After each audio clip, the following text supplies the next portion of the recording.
If you had the chance to turn one of Seattle's most historic buildings into a hub for arts and culture, how would you make the most of the opportunity?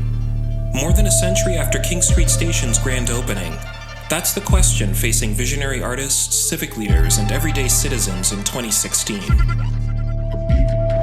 King Street Station first opened its doors 110 years ago in 1906, and for a time, its majestic clock tower, modeled after the Campanile di San Marco in Venice, was the tallest structure in Seattle. The issues facing the town that tower looked down on aren't so different from the ones facing us today. Between 1900 and 1910, Seattle's population increased by 300%, creating a need for new infrastructure like city light and city water, well-kept roads and telephone poles. The opening of King Street Station announced Seattle's arrival from a colonial backwater built on native land to a major metropolitan area of global importance. But beneath the Gilded Age chandeliers and ornate plaster ceiling, signs of changing times could be seen. As air travel got off the ground and automobiles took the driver's seat, changing transportation priorities in the 20th century caused America's great railroad depots to fall into a state of disrepair. King Street Station was no different.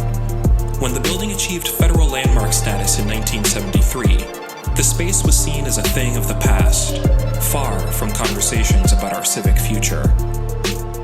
After 35 years of limbo, the city of Seattle swooped in and acquired King Street Station for the grand sum of $10 in 2008. It then embarked on a multi-million-dollar restoration that brought the building back to its original grandeur. The station's top two floors once housed waiting rooms for passengers and offices for railroad clerks. A question hung in the air about how that area could serve the city in the 21st century. And in the summer of 2015, artists provided an answer. Under the leadership of Greg Lundgren, Kirsten Anderson, Sharon Arnold, and Sierra Stinson, Seattle's Out of Sight exhibition showed that artists could be the building's best tenants and a showcase of the city's creativity.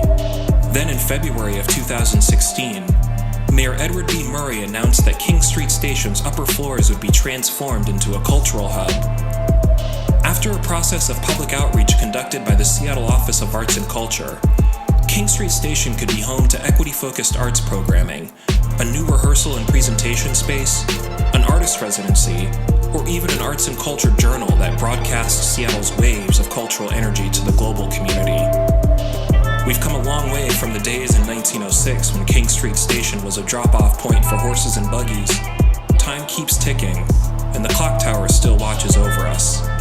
Through it all, arts and culture will write King Street Station's next chapter in the history books.